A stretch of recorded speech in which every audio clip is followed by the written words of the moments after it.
يا أيها الناس قد جاءتكم موعظة من ربكم وشفاء لما في الصدور وهدى ورحمة للمؤمنين.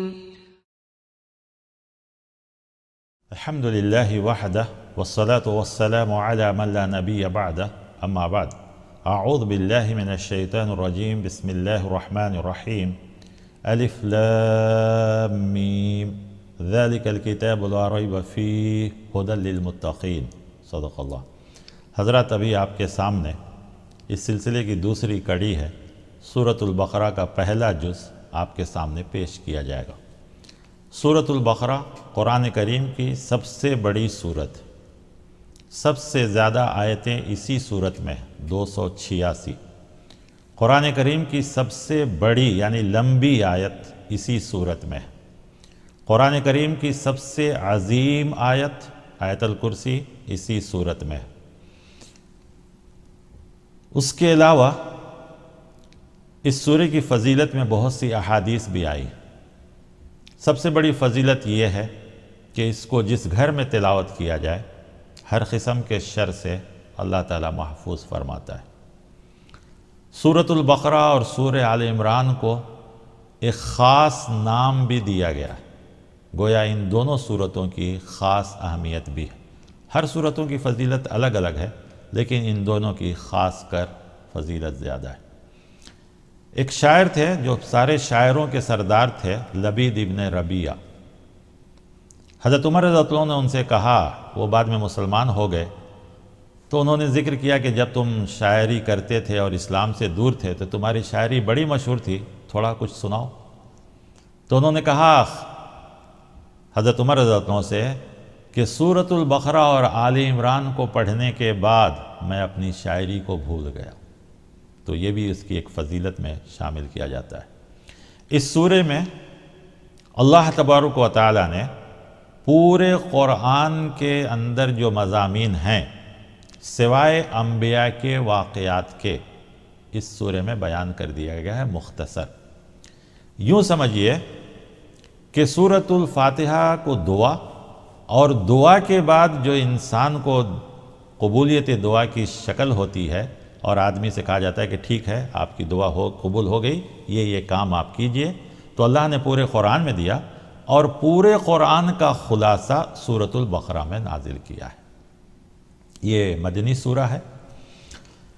اس سورے میں سب سے پہلے انسان کی جو 4 قسمیں ہوئیں وہ بیان کیا گیا ہے، اور یہ 4 کے علاوہ انسان کی کوئی اور قسم نہیں ہو سکتی. انسان یا تو اللہ کا فرما بردار ہوگا یعنی صاحب ایمان، یا اس کا اپوزٹ کفر کافر، یا اس کے اندر نفاق ہوگا. یعنی نفاق کہتے ہیں ایمان لانے والی جتنی چیزیں ہیں اس میں کم کر لینا، اور یا تو وہ مشرک ہوگا یعنی ایمان لانے کی جتنی چیزیں ہیں اس میں ایڈ کر لینا، بڑھا لینا. 4 ہی قسم کے انسان دنیا میں ہیں، رہیں گے اور ہوئے ہیں. اس کے علاوہ 5ویں قسم ہو ہی نہیں سکتی. یا تو وہ صاحب ایمان ہوگا یا کفر اس کا انکار، یا مشرک یا نفاق. یہاں پر سب سے پہلے ایمان والوں کا ذکر کیا گیا مختصراً کہ ایمان والے کون ہیں. تو کہا گیا کہ ایمان والے وہ ہیں جو غیب پر ایمان لاتے ہیں، نماز کو قائم کرتے ہیں، جو کچھ اللہ نے دیا ہے اس میں سے خرچ کرتے ہیں. سب سے پہلے غیب پر ایمان. آپ اور ہم بچپن سے سنتے آئیں کہ ایمان 6 چیزوں پر ہے، جیسے کہ قرآن کی بھی آیتیں ہیں، احادیث بھی ہیں کہ اللہ پر، رسول پر، کتاب پر، فرشتوں پر، تقدیر پر، آخرت پر. ہاں اس میں کوئی شک نہیں، غیب انہی میں سے ایک چیز ہے.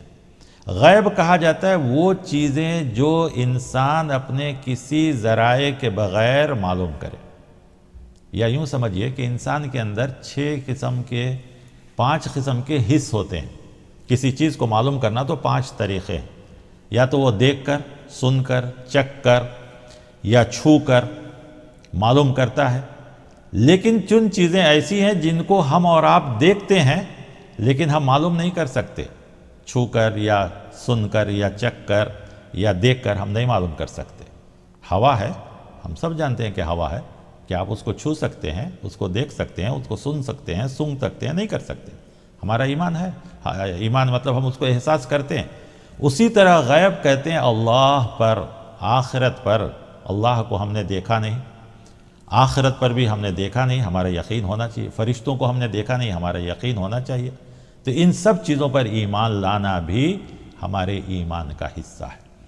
پھر نماز قائم کرنا، ایمان ہے یا نہیں ہے، اس کی پہلی دلیل نماز ہے۔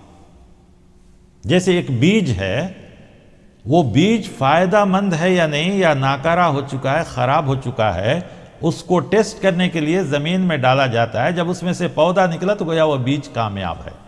اسی طرح ایمان بھی ایک بیج کی طرح ہے جو دلوں میں پیوست ہو جاتا ہے۔ اب یہ ایمان فائدہ مند ہے یا نہیں، صحیح ہے یا نہیں، اس کو دیکھنے کے لیے ہی سب سے پہلی چیز نماز ہے۔ اسی لیے شریعت میں سب سے پہلی چیز کلمہ توحید کے بعد نماز ہے، جو ایک بار نہیں، دو بار نہیں، روزانہ 5 بار رکھا گیا ہے۔ بہرکیف مختصراً یہ کہ نماز قائم کرتے ہیں، اور اللہ نے جو کچھ ان کو دیا، دیکھیے قرآن کے الفاظ پر غور، وہ مما رزقناہم، جو ہم نے ان کو روزی کے طور پر دیا ہے۔ کوئی اللہ تعالیٰ الگ سے نہیں مانگ رہا ہے، کہہ رہا ہے کہ ہم نے جو دیا ہے اس میں سے خرچ کرتے۔ جب تک زکوٰۃ فرض نہیں ہوا تھا، اسی قسم کے الفاظ قرآن کریم میں آپ کو ملیں گے کہ جو روزی ہم نے دی ہے، جو نعمت ہم نے دی ہے، اس میں سے خرچ کرتے۔ والذین یؤمنون بما انزل الیک، اور جو ہم نے ان پر نازل کیا ہے یا ان سے پہلے والوں پر نازل کیا، اس پر ایمان، یعنی ساری کتابوں پر۔ ایمان والا وہی ہے جو اللہ کی ساری کتابوں پر ایمان لائے، اور ساتھ ہی ساتھ اس کے سارے رسولوں پر بھی ایمان لائے۔ اور اس میں کوئی شک نہیں کہ مسلمان ہی اس وقت زمین پر ایک امت ہے جو اللہ کی ساری کتاب اور اس کے سارے نبیوں پر ایمان لاتے۔ آدم علیہ السلام سے لے کر پیارے نبی محمد رسول اللہ صلی اللہ علیہ وسلم تک جتنے نبی ہیں سب پر ایمان لاتے۔ پھر اس کے بعد کہا وَبِالْآخِرَةِ هُمْ يُوقِنُونَ، اور آخرت پر یقین رکھتے ہیں۔ ہم نے تو سنا کہ آخرت پر ایمان لانا، ہاں، لیکن وہ ایمان کیسا؟ پورے یقین کے ساتھ۔ خاص کر آخرت کے لیے قرآن کریم میں بار بار آتا ہے کہ آخرت پر یقین۔ یقین کیسا؟ ایسا یقین کہ کسی ایک انسان کو کتنا ہو بڑا لالچ دیا جائے، لیکن اس سے کہا جائے گا کہ اس سوراخ کے اندر جس میں ابھی ابھی سانپ یا بچھو داخل ہوا، تم انگلی چھوڑو، وہ بڑی سے بڑی لالچ کے بدلے بھی یہ کام نہیں کرے گا، کیونکہ اس کو انجام معلوم ہے۔ تو پھر وہ رقم، وہ پیسے، وہ تحفے لے کر کیا فائدہ؟ کسی آدمی کو کہا جائے کہ تم کسی الیکٹرک باکس میں ہاتھ چھوڑو، تم کو اتنی رقم دی جائے گی، وہ نہیں کرے گا، کیونکہ اس کو انجام معلوم ہے۔ یقین ہے کہ میں اگر میرا انجام یہ ہو جائے گا تو یہ ساری چیزیں لے کر کیا فائدہ؟ تو کہا گیا اس طریقے سے یقین۔ یاد رکھیے، آخرت کا یقین ہی انسان کو بڑے بڑے گناہوں سے بچا سکتا ہے۔ آخرت کا یقین ہی بڑی بڑی نیکیاں بھی کرنے کی ہمت عطا فرماتا ہے، اور آخرت کا یقین ہی چھوٹے سے چھوٹے گناہوں سے بھی بچنے کی توفیق عطا فرمائے۔ آخر کیا وجہ ہے کہ 13 سال تک مکے میں سب سے زیادہ جس چیز کی تعلیم دی گئی، توحید، رسالت، آخرت، ایک اللہ کا اقرار، آخری رسول کو ماننا، اور آخرت کی سب سے بڑی چیز۔ مکی صورتوں میں کوئی صورت نہیں ہوگی جس میں یہ تینوں مضمون نہ ہو، جبکہ مکی صورتیں زیادہ ہیں، 86 صورتیں مکی ہیں، صرف 28 صورتیں ہی مدنی ہیں۔ تو سب سے زیادہ قرآن کریم میں آخرت، اسی آخرت رسالت کو، توحید کو بیان کرنے کے لیے ساری تباہ ہونے والی قوموں کا بھی ذکر کیا گیا کہ انہوں نے سب سے زیادہ جس چیز کا انکار کیا وہ اللہ، رسول اور آخرت کا، ان کو ہلاک تک کر دیا گیا۔ تو آخرت پر یقین، ایمان کے ساتھ ساتھ یقین بھی، اور کامل یقین۔ صحابہ کرام کی حالتوں کو ہم دیکھتے ہیں تو وہ صحابہ کرام جو اسلام لانے سے پہلے ان کی پوری زندگیاں اسی سرزمین پر کیسے کیسے راستوں میں پڑی تھی، لیکن ایمان لائے تو ان کے اندر سب سے زیادہ جو چیز پیدا ہوئی وہ آخرت کا۔ خاص کر حضرت ابوبکر صدیق رضی اللہ عنہ کے بارے میں آتا ہے کہ وہ کسی گھاس کو بھی دیکھتے تو کہتے کہ کاش میں بھی گھاس ہوتا، کوئی جانور چر جاتا، آخرت کی جواب دہی سے بچ جاتا۔ حضرت عمر رضی اللہ عنہ کہتے ہیں کسی جانور کو دیکھنے کے بعد کاش میں بھی جانور ہوتا، اس کو کوئی حساب کتاب نہیں، میں بھی آخرت کے حساب و کتاب سے بچ جاتا۔ حضرت علی رضی اللہ تعالیٰ عنہ اپنی زندگی میں ہی قبروں میں جا کر تھوڑی دیر بیٹھتے تھے اور کہتے تھے میرا اصل گھر تو یہی ہے، میرا اصل ٹھکانہ تو یہی۔ حضرت عثمان رضی اللہ عنہ کے بارے میں آیا ہے کہ جب ان کو تکلیف کے دن، جب دشمنوں نے ان کو گھیر رکھا تھا، تو ان دنوں میں ان کو کھانا پانی کچھ بھی نہیں، تو صرف آخرت کی آیتیں اور جنت کی آیتوں کی تلاوت کرتے تھے، جن کے ان کی بھوک پیاس مٹ جاتی تھی کہ چلو آج نہیں تو کل تو مجھے یہیں پہنچنا ہے۔ تو آخرت کا یقین ہمارے لیے بہت ضروری ہے۔ یہ ایمان والوں کا ذکر کیا گیا، تو ان کا انجام بھی بتلایا کہ اولئک علی ھدی من ربہم، یہی لوگ اللہ کی طرف سے، ان کے رب کی طرف سے ہدایت پر ہیں، واولئک ھم المفلحون، اور یہی کامیاب ہیں۔ اس کے جو اپوزٹ ہیں وہ ناکام، کفر۔ فی الحال ہم اس کا ذکر نہیں کریں گے۔ تیسرا قسم شرک والوں کا ہے، اس کا بھی ذکر دوسری جگہ تفصیل سے آتا ہے۔ چوتھا نفاق ہے، ان کا یہاں پر ذکر کیا گیا ہے، لیکن ہم اس کو ابھی ذکر نہیں کریں گے، اس لیے کہ نفاق ایک بہت خطرناک عمل ہے۔ یہ شرک سے بھی زیادہ گناہ ہے، کفر کے برابر بھی ہے۔ قرآن کریم نے کہیں نفاق کو شرک کے ساتھ ذکر کیا، کہیں کفر کے ساتھ ذکر کیا۔ منافقین ایک گروہ ہی پیدا ہو گیا تھا مدینے میں، جن کا تفصیل کے ساتھ ذکر سورہ توبہ میں ہے، ہم وہاں آپ کو تفصیل سے بتائیں گے، کیونکہ وہیں ان کا انجام اور ان کی ساری چیزیں بیان کی گئی ہیں۔ یہاں پر اس کے بعد تخلیق آدم علیہ السلام کی تخلیق، یعنی اللہ تعالیٰ نے جو پیدا کیا وہ ذکر کیا ہے۔ قرآن کریم میں آدم علیہ السلام کا ذکر 25 مقامات پہ آیا ہے، اور خاص کر یہ واقعہ کئی بار آیا، لیکن یہاں پر جو نقطہ بیان کیا گیا ہے وہ آپ کو بتانا ہے کہ کیوں اللہ تعالیٰ نے آدم علیہ السلام کا اتنے بار ذکر کیا، لیکن صرف اس واقعے کو سب سے پہلے، جبکہ اس پورے سورۃ البقرہ میں آدم علیہ السلام کے بعد ابراہیم علیہ السلام کا ذکر ہے، وہ بھی صرف کعبہ کو بنانے کا، باقی کسی واقعے کا اس سورے میں ذکر نہیں ہے۔ اس کی ایک بہت بڑی اہم وجہ ہے، وہ یہ کہ دنیا میں جتنی قومیں گمراہ ہوئی ہیں یا انسان جتنے گمراہ ہوتے ہیں، اس کی دو وجہ ہے، ایک لا علمی یا کم علم کی وجہ سے، یا غلط علم کی وجہ سے۔ آدم علیہ السلام کا واقعہ بیان کر کے اللہ تعالیٰ یہاں انسان کو بتلا رہے ہیں کہ سب سے زیادہ ضروری علم کا ہے۔ دوسری چیز کہ اس واقعے کو یہ بھی بتلایا جا رہا ہے کہ اس کے بعد جو قوم گمراہ ہوئی تھی، ایسے نہیں کہ ان کو علم نہیں تھا، علم تھا، لیکن اللہ کے علم سے وہ دور ہو گئے۔ تو آدم علیہ السلام کا واقعہ جو یہاں بیان کیا ہے اس کو مختصراً یوں سنیے کہ اللہ تبارک و تعالیٰ نے آدم علیہ السلام کو پیدا کرنے کے لیے جب ارادہ کیا تو فرشتوں کے سامنے کہا۔ فرشتے پہلے سے تھے، جنات و شیاطین بھی پہلے سے تھے، تو فرشتوں نے جب یہ بات سنا تو چونکہ وہ جنات کو دیکھ چکے تھے، شیاطین کو دیکھ چکے تھے کہ وہ بڑی نافرمانی کر رہی تھی، تو انہوں نے فوراً کہا کہ اللہ ایک ایسی قوم کو کیوں لائے گا جو خون خرابہ کریں گے، جبکہ آپ کی تعریف، توصیف، تحمید اور پاکی بیان کرنے کے لیے ہم کافی ہیں۔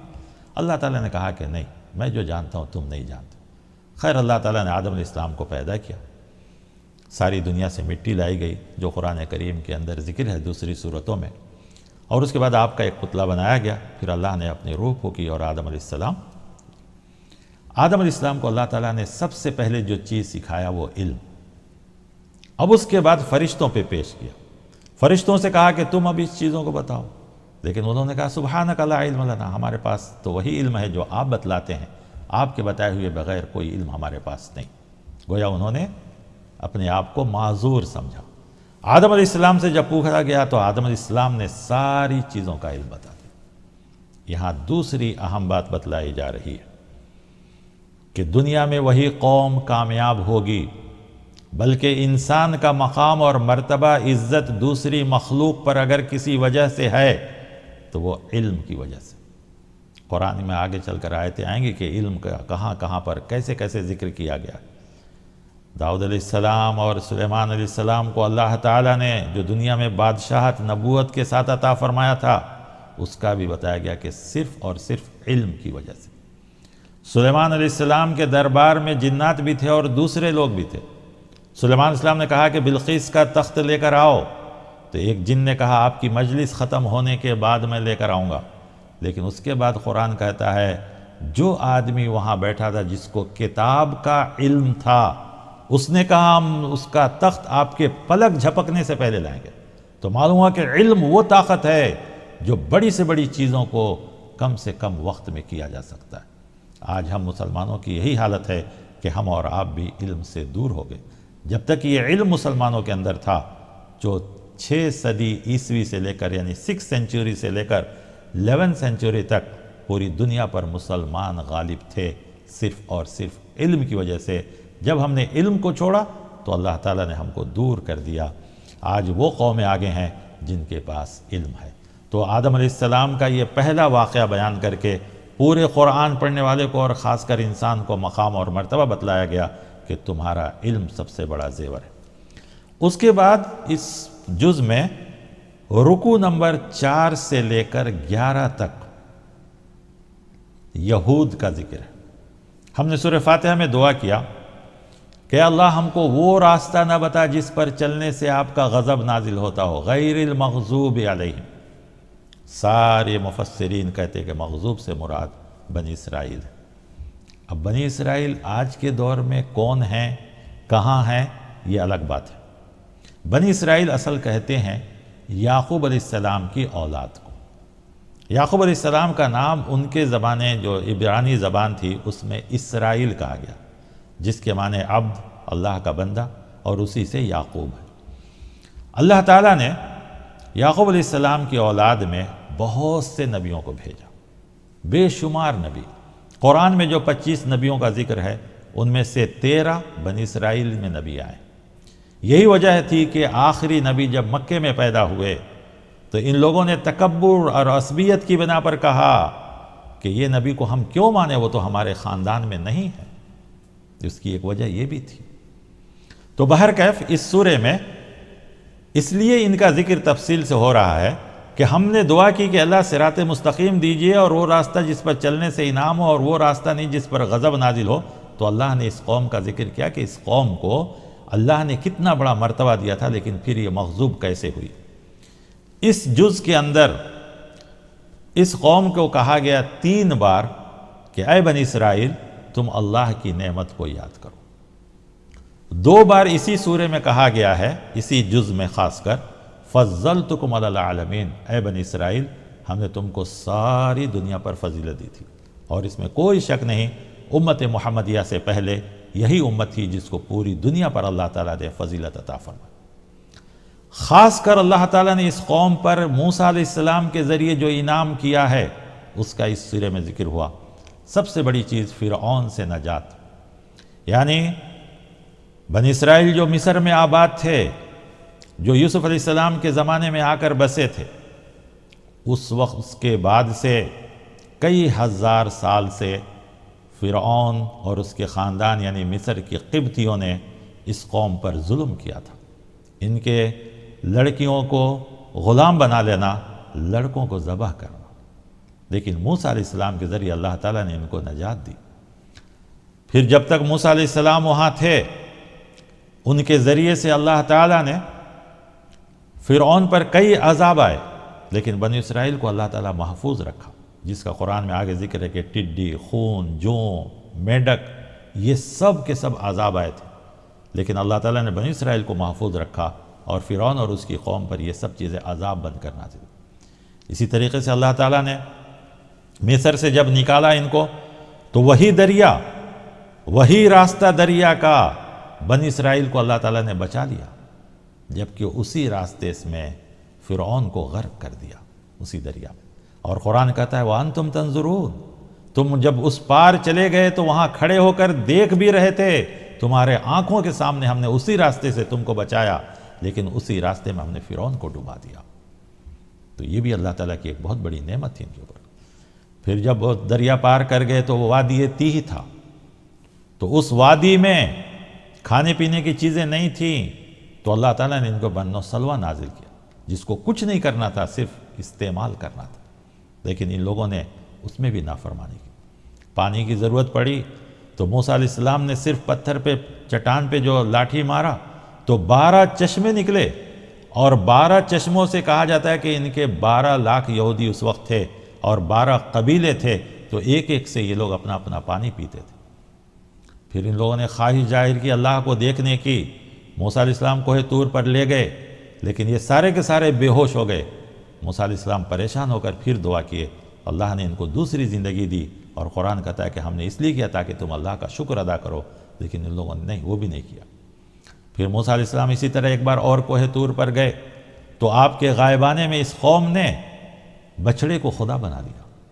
اتنا تک نہیں سوچا کہ چلو موسیٰ علیہ السلام کی لائی ہوئی شریعت پر عمل کریں، بلکہ اس کو یہ کر لیا، لیکن اللہ تعالیٰ نے اس کے باوجود بھی ان کو معاف کر دیا۔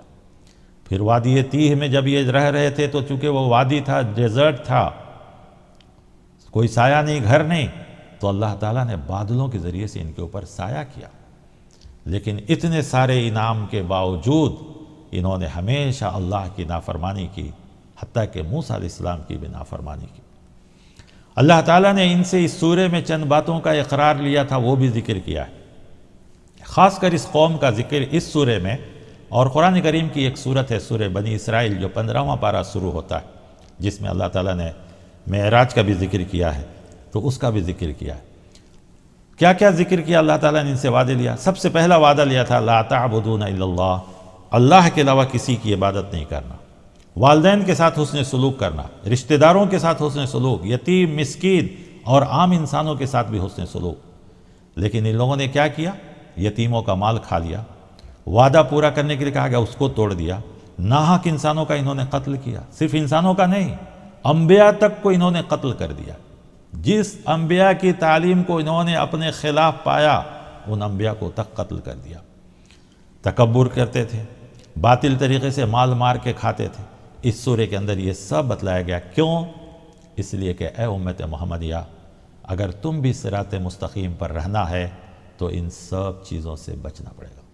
خاص کر سورہ بنی اسرائیل میں ان سے جو وعدہ لیا گیا وہ یہ کہ اسراف سے بچو، بخیلی سے بچو، روزی کے ڈر سے کسی اولاد کو قتل نہ کرو، زنا سے دور رہو، نماز کا حکم دیا، زکوٰۃ کا حکم دیا، ناپ تول میں کمی کرنے سے، پھر دنیاوی غرض کے لیے دین کا غلط استعمال نہ کرو۔ لیکن ان لوگوں نے جو غلطیاں کی ہیں، اللہ کی نافرمانی کی، اس کی صرف 2 وجہ۔ ایک یہ کہ یہ کہتے تھے ہم انبیاء کی اولاد ہیں، ہم اللہ کے چہیتے ہیں، ہم کو دنیا میں کوئی عذاب نہیں ہو سکتا۔ یہ ان کا ایک غلط عقیدہ تھا، جس کو اللہ تعالیٰ نے کہا اگر تمہارے پاس اس کا کوئی ثبوت ہے تو لے کر آؤ، لیکن اللہ نے ایسا کچھ نہیں کہا۔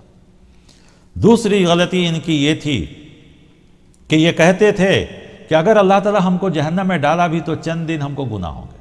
اللہ تعالیٰ نے اس کو بھی غلط قرار دے کر کہا اے امت محمدیہ، اللہ کے پاس نجات کے لیے خاندان، نسل نہیں بلکہ ایمان اور عمل چاہیے۔